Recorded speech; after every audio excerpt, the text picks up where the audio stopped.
Para muchos brasileños, Canadá representa un sueño de prosperidad, seguridad y calidad de vida.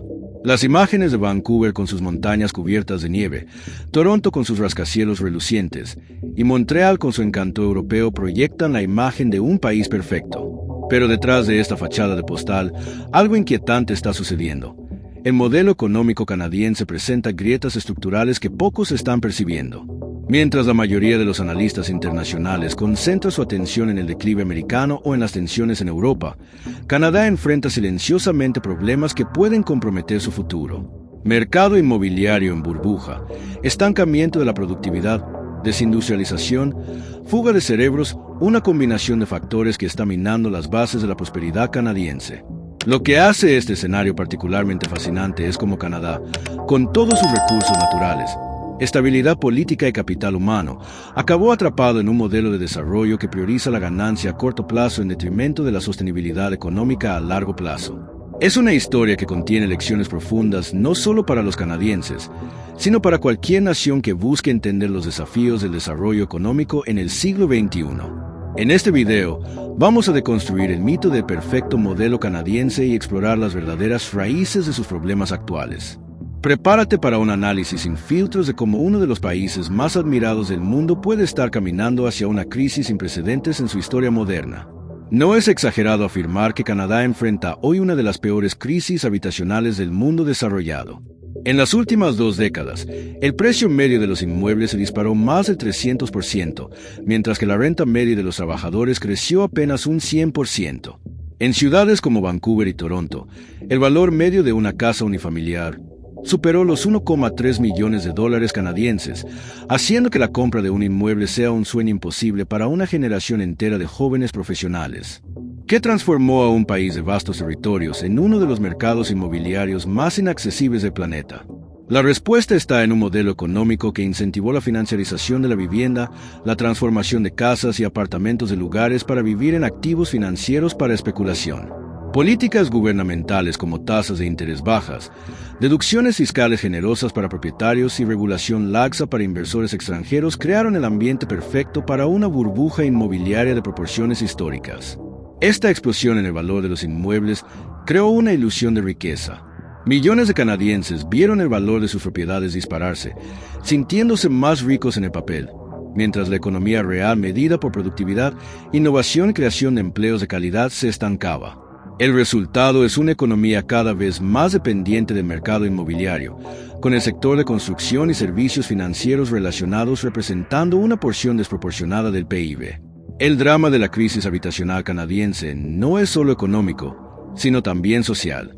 Jóvenes familias endeudadas hasta el cuello para comprar pequeños apartamentos, profesionales cualificados viviendo en sótanos compartidos, y una generación entera postergando decisiones de vida fundamentales como tener hijos debido a los costos habitacionales.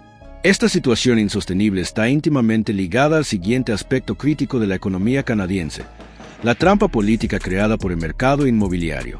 Canadá cayó en una trampa político-económica fascinante. Cerca del 68% de los canadienses son propietarios de inmuebles, una de las tasas más altas del mundo desarrollado.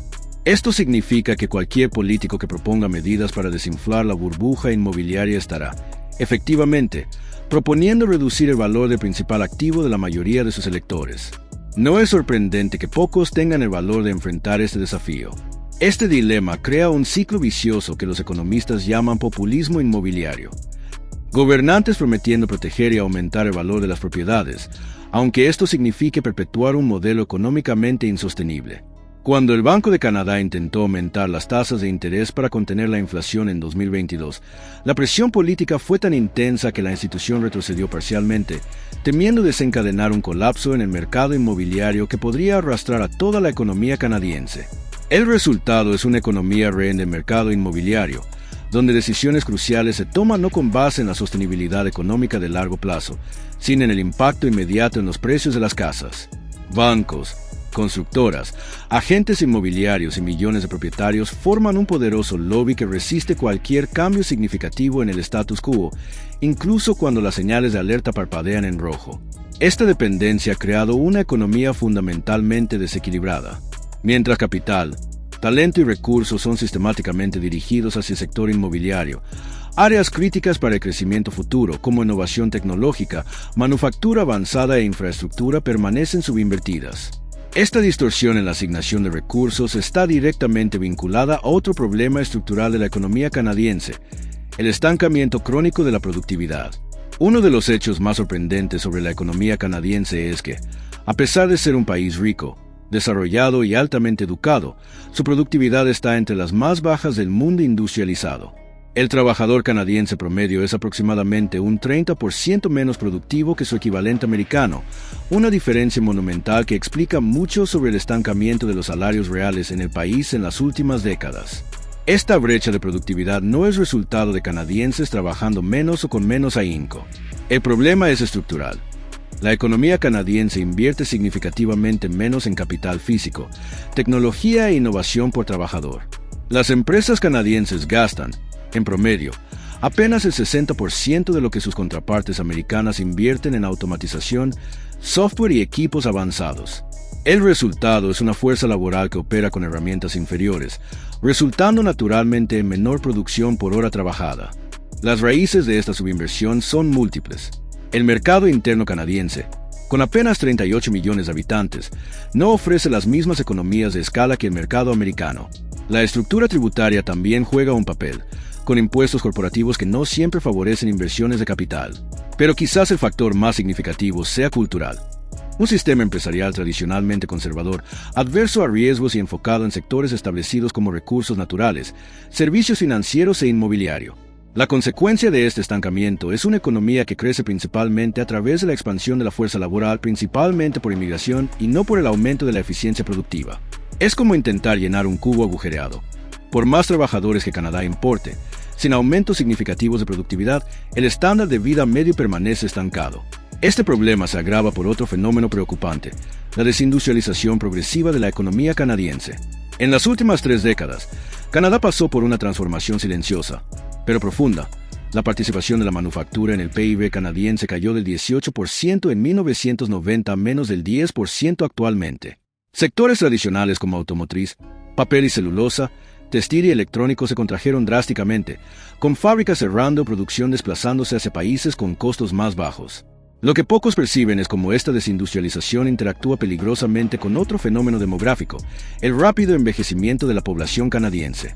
La edad media en Canadá ahora supera los 41 años, con proyecciones que indican que hasta 2030, casi el 25% de la población tendrá más de 65 años. Esta transformación demográfica tiene implicaciones profundas para la economía. Por un lado, crea presión creciente sobre sistemas de salud y previsión social. Por otro, reduce la proporción de trabajadores activos en la economía, justo cuando el país más necesita productividad para sostener su modelo de bienestar social. La combinación de estos dos factores, desindustrialización y envejecimiento, crea un escenario particularmente desafiante. Las economías avanzadas típicamente compensan la pérdida de empleos industriales con el desarrollo de sectores de alta tecnología y servicios especializados. Sin embargo, Canadá ha mostrado dificultad en desarrollar estos sectores en la escala necesaria para absorber trabajadores desplazados de la industria tradicional. El resultado es una economía cada vez más dependiente de servicios de bajo valor agregado, comercio minorista y construcción civil, sectores frecuentemente caracterizados por empleos de menor remuneración y menor estabilidad. A medida que esta tendencia avanza, el país enfrenta el riesgo de una bifurcación socioeconómica, una pequeña élite en sectores como finanzas y tecnología, contrastando con una masa creciente de trabajadores en empleos precarios y mal remunerados. Esta transformación está íntimamente ligada a otro problema estructural de la economía canadiense: la financiarización excesiva. Una de las paradojas más intrigantes de la economía canadiense es cómo un país con excelentes universidades, estabilidad política y acceso al mayor mercado consumidor del mundo consigue producir tan pocas empresas innovadoras de clase mundial.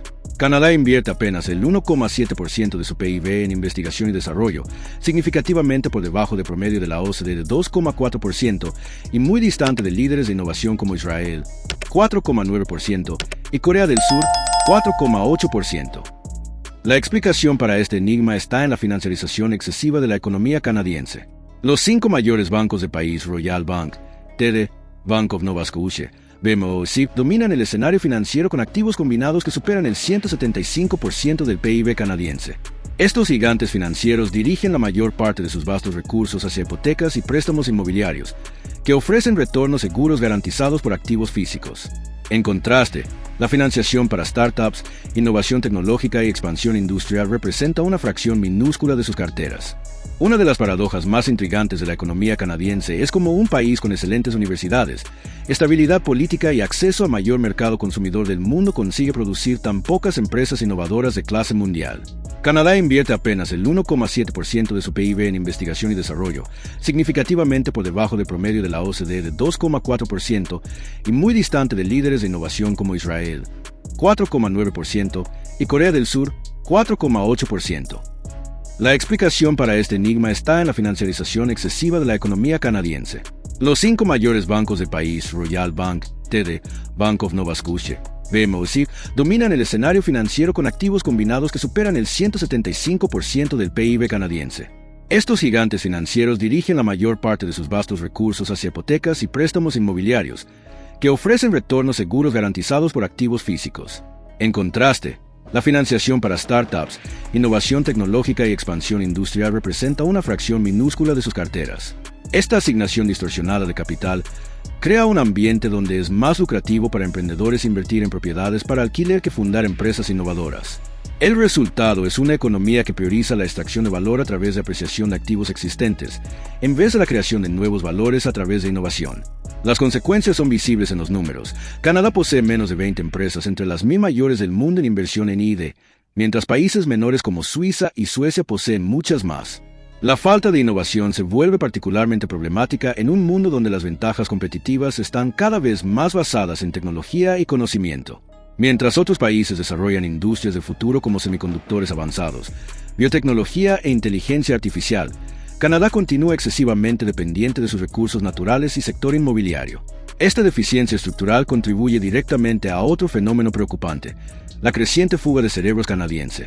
Un fenómeno alarmante está ocurriendo silenciosamente en las mejores universidades canadienses, la creciente migración de talentos hacia Estados Unidos. Formados en instituciones de élite como University of Toronto, MC Hill y University of British Columbia, miles de ingenieros, científicos de la computación, médicos y otros profesionales altamente cualificados están cruzando la frontera en busca de salarios más altos y mejores oportunidades de carrera. Los números son reveladores.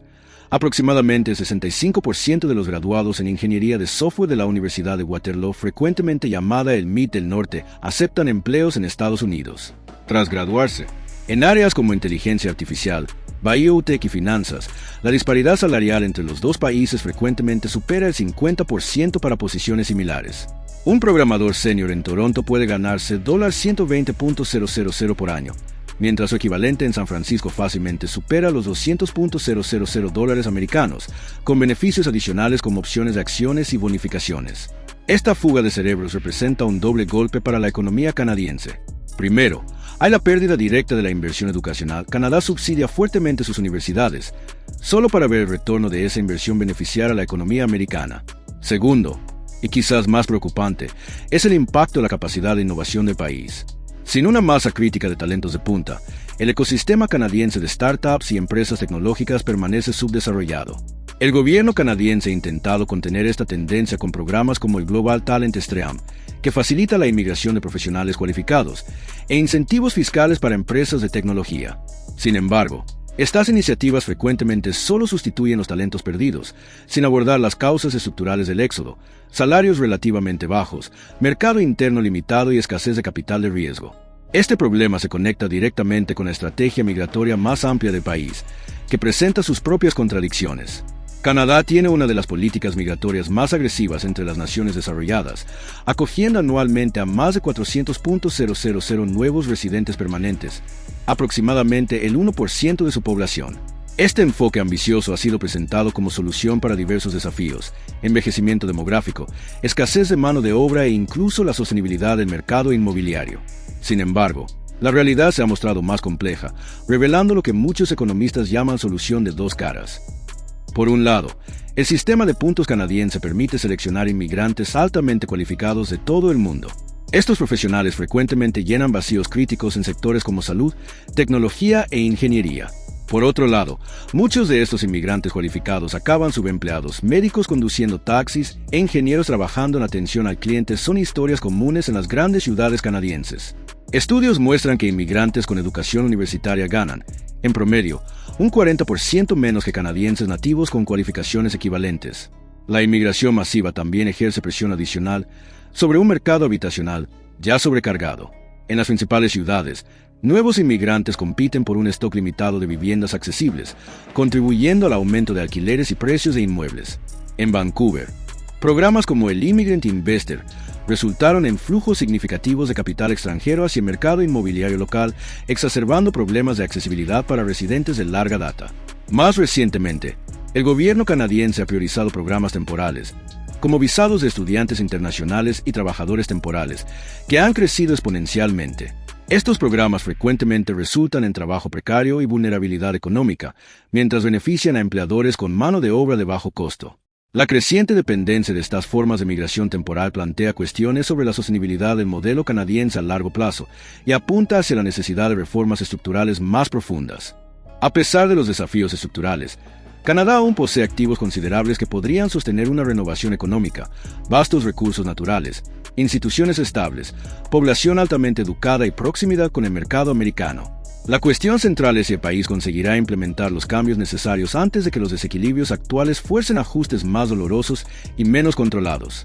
Un primer paso esencial sería desinflar gradualmente la burbuja inmobiliaria a través de una combinación de políticas, eliminación de incentivos fiscales que favorecen la especulación, implementación de impuestos sobre inmuebles vacíos o secundarios y aumento significativo en la construcción de viviendas accesibles.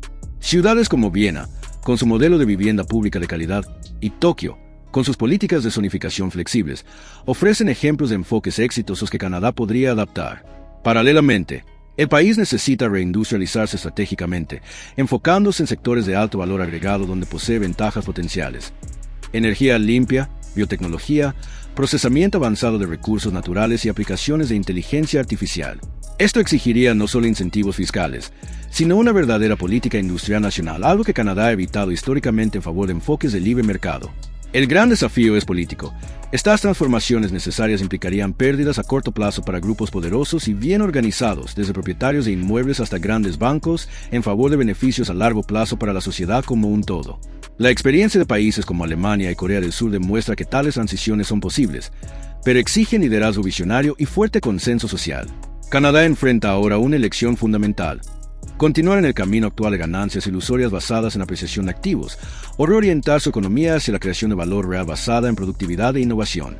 La trayectoria actual de Canadá sirve como un estudio de caso fascinante sobre cómo incluso países desarrollados, estables y prósperos pueden caer en trampas económicas sutiles, pero profundamente desestabilizadoras.